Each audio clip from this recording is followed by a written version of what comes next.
Yes. आज हम लोग पढ़ेंगे the sound of music part 1 Evelyn Glenny के बारे में।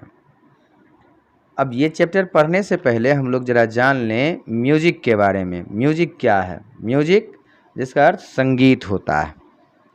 संगीत ये एक ऐसा शब्द है जो अगर सही हो और अच्छा हो तो एक बहुत ही बेचैन मन को शांति प्रदान करता है। म्यूजिक एक तरह का आर्ट है that uses sound organised in time, जो साउंड को ऑर्गेनाइज करता है समय के साथ और हमें एक ऐसा रिलैक्सेशन देता है जो शायद दवा से नहीं मिले। म्यूजिक जो है इंटरटेनमेंट का भी एक फॉर्म है that put sound together in a way that people like, जिसमें ध्वनियों को इस तरह से संजोया जाता है जो लोगों को पसंद आए, जो लोगों को इतना पसंद आए कि लोग उसको सुनकर के झूम उठें, नाचने लगें। ज़्यादातर म्यूजिक जो होता है उसमें लोग गाते हैं, अपनी आवाज़ देते हैं और उसमें कुछ म्यूजिकल इंस्ट्रूमेंट जो है वह भी बजाया जाता है, जैसे पियानो, गिटार, ड्रम्स, वायोलिन। अब देखिए, listening to your favourite music may have more health benefits than you realise. कहता है जो आपका फेवरेट म्यूजिक है उसको सुनना जो है वो स्वास्थ्य को बहुत ज़्यादा लाभ देता है, जितना आप महसूस नहीं कर पाओगे उससे कहीं अधिक लाभ अच्छे म्यूजिक को, फेवरेट म्यूजिक को सुनना ये देता है। Here is how songs can reduce stress and help you heal.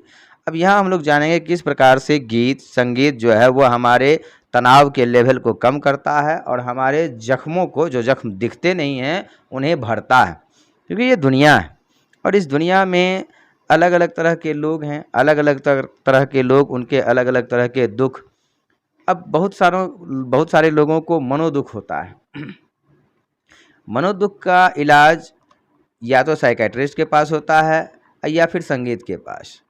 Music जो है वो हमारे नेचर में चारों तरफ फैला हुआ है। कहाँ नहीं है म्यूजिक? नदी के कलकल ध्वनि में म्यूजिक है, हवा के चलने में म्यूजिक है, बारिश के होने में म्यूजिक है, पक्षी के कोलाहल में म्यूजिक है। हर तरफ अगर हम ध्यान से देखें तो हमारा जो प्रकृति है वो चारों तरफ संगीत से भरा हुआ है, यानी कि हमारे चारों तरफ उसने संगीत का एक ऐसा वातावरण प्रस्तुत किया है जिसे अगर हम ध्यान से सुने तो समझ करके अपने लाइफ को हमेशा हील कर सकते हैं। अब म्यूजिक मेडिटेशन के रूप में, मेडिटेशन ये एक एंशिएंट ट्रेडिशन है that is practised in cultures all over the world, जो कि अभी भी सभ्यताओं में अभ्यास किया जाता है पूरे दुनिया में, and is an integral part of some religions and types of yoga.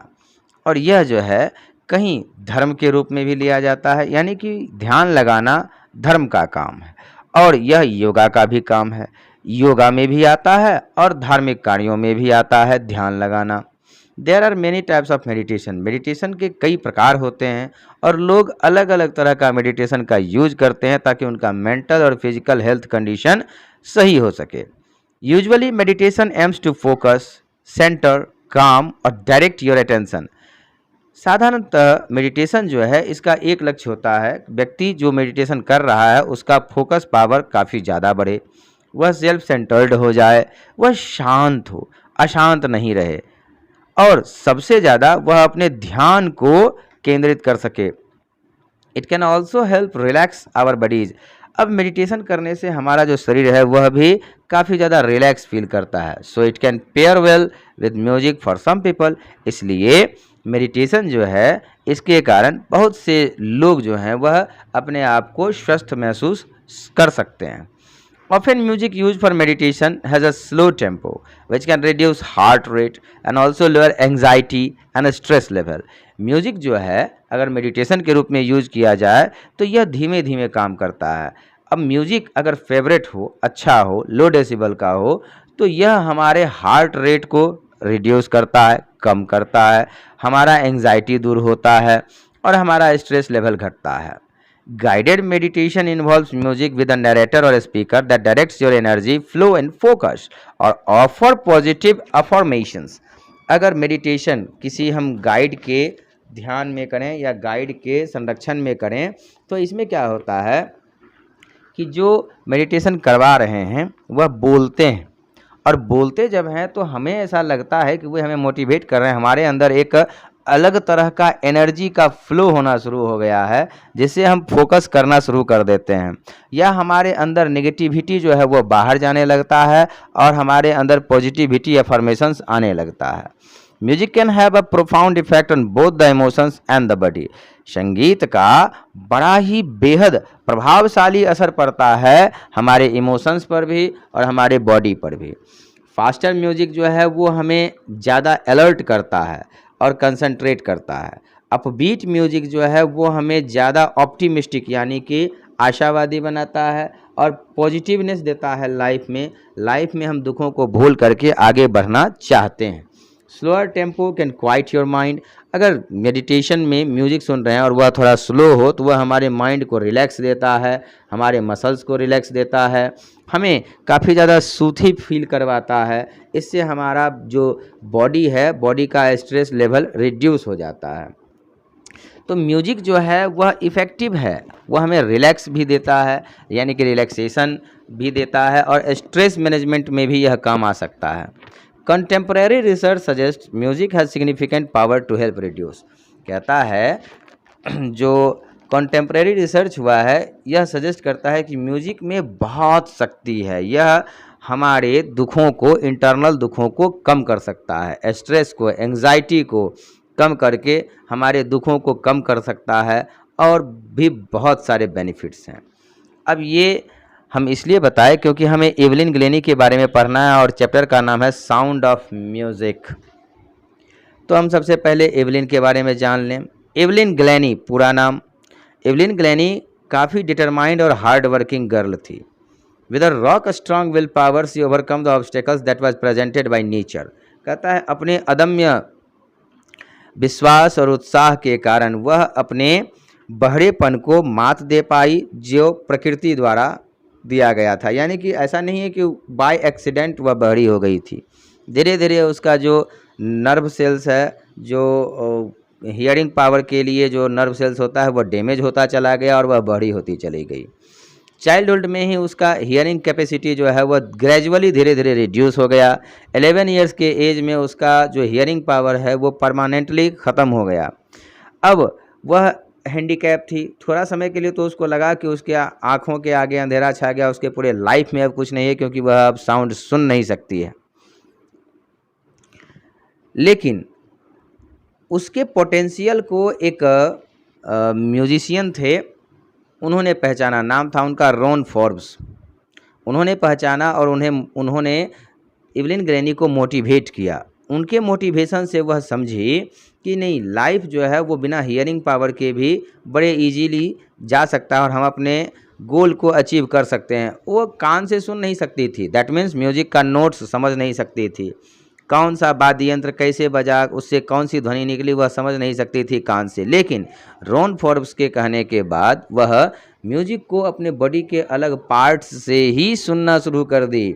That means हम लोग जो कान से सुन करके ब्रेन से अच्छे से समझ नहीं सकते हैं, वह उसे बॉडी पार्ट्स से सुन करके, महसूस करके वह बड़े अच्छे से समझती थी। इतने अच्छे से कि वह कई म्यूजिकल इंस्ट्रूमेंट वह बजाई और उसको अच्छे से एक्सप्रेस कर सकती थी, करती भी थी, और इसीलिए वह वर्ल्ड फेमस हुई भी। अब वह जब बड़ी हो गई तब म्यूजिक को अपना पैशन वह चूज करती है। उसके टीचर डिस्करेज करते हैं उसको कि तुमसे नहीं हो पाएगा क्योंकि तुम सुन नहीं सकती हो, लेकिन रॉन फोर्ब्स जो थे वो उसको गाइड किए और 3 ईयर का कोर्स जो है वह ज्वाइन की रॉयल एकेडमी ऑफ म्यूजिक का, और टॉप अवार्ड्स उसको रॉयल एकेडमी में मिला। और यह वर्ल्ड्स की सबसे ज़्यादा sought multiplayer of drums and tables बनी। टेबल्स यानी कि तबला, यानी कि यह बनी मल्टी परकशनिस्ट, यानी कि यह एक अकेली लड़की एक से अधिक वाद्य यंत्रों को बजाने में महारत हासिल की, ऐसा जो कि और किसी में नहीं था यह क्वालिटी। और यह एक इंस्पिरेशन का स्रोत बनी दूसरे वैसे ही बहरे बच्चों के लिए। अब बहरे बच्चे सोचने लगे कि if she can do then I also can do, मतलब अगर वह कर सकती है तो मैं भी कर सकती हूँ। बहरे बच्चों में यह प्रेरणा जगी। अब हम लोग देखें, एवलिन ग्लेनी एक मल्टी परकशनिस्ट थी जो कि हजारों अलग अलग तरह का इंस्ट्रूमेंट जो है वो बड़ी परफेक्शन के साथ बजा सकती थी, और सबसे ज़्यादा इंटरनेशनली शेड्यूल रहा इसका। यह बहुत अलग अलग देशों में जा कर के सोलो परफॉर्मेंस दी, ग्रुप में भी परफॉर्मेंस दी। Surprisingly she achieved this status in spite of her disability. और आश्चर्य की बात तो यह है कि वह सुन नहीं सकती थी, फिर भी उसको इतना अच्छा स्टेटस प्राप्त हुआ। वो बिल्कुल बहरी थी, but she learn to listen with her body instead of the ears. वह कान के बजाय अपने बॉडी पार्ट से सुनना सीखी। She feels the sound through her body. वह साउंड को अपने बॉडी के पार्ट से महसूस करती थी। एवलिन 11 साल की थी जब यह पता चला कि वह बहरी हो गई है। कैसे, तो मैं आपको बताता हूँ। वो जब 8 साल की थी तो घर में पियानो बजाने का कार्यक्रम जो है वह किया गया। पियानो बजाने के लिए जब एवलिन ग्लेनी को बुलाया गया तो एवलिन ग्लेनी जो है वो रिस्पॉन्स नहीं दे रही थी। बहुत देर के बाद रिस्पॉन्स दी, तब तक इसके गार्जियन को पता नहीं चला। धीरे धीरे उसका जो हियरिंग पावर था वह डैमेज होता जा रहा था। जब वह 11 साल की हुई तो इसके जो स्कूल के हेडमास्टर साहब थे उन्होंने एवलिन ग्लेनी के माता पिता को बुलाया और कहा कि कुछ प्रॉब्लम है, यह बराबर इसका जो मार्क्स है वो डिटेरियोरेट होता जा रहा है, घटता चला जा रहा है, आप इसको किसी स्पेशलिस्ट से दिखाइए। जब स्पेशलिस्ट से दिखाया गया तो पता चला कि इसका तो हियरिंग पावर वाला नर्व जो है वो डैमेज हो चुका है, यह तो बहरी हो गई। तो इसे डीफ के स्कूल में डाल दीजिए, वहाँ यह पढ़ेगी। लेकिन यह ऐसा बिल्कुल कबूल नहीं की। ठीक है, अब देखिए, she wanted to pursue her career in music. यह जो है म्यूजिक को अपना कैरियर चुनी, लेकिन टीचर इसको डिस्करेज किए। उससे वह डिस्करेज हुई नहीं। रॉन फोर्ब्स जो थे उन्होंने इसके पोटेंशियल को, मतलब इसके अंदर की म्यूजिक के प्रति जो रुचि थी उसको वह पहचाने और उसको सपोर्ट किया, और वह कहे कि तुम अपने कानों से नहीं बल्कि शरीर के अन्य भागों से म्यूजिक को महसूस करो। तो लार्ज ड्रम जो था उसे वह अपने कमर के ऊपर महसूस करती थी, और जो छोटा ड्रम होता था उसे वह अपने कमर के नीचे महसूस करती थी।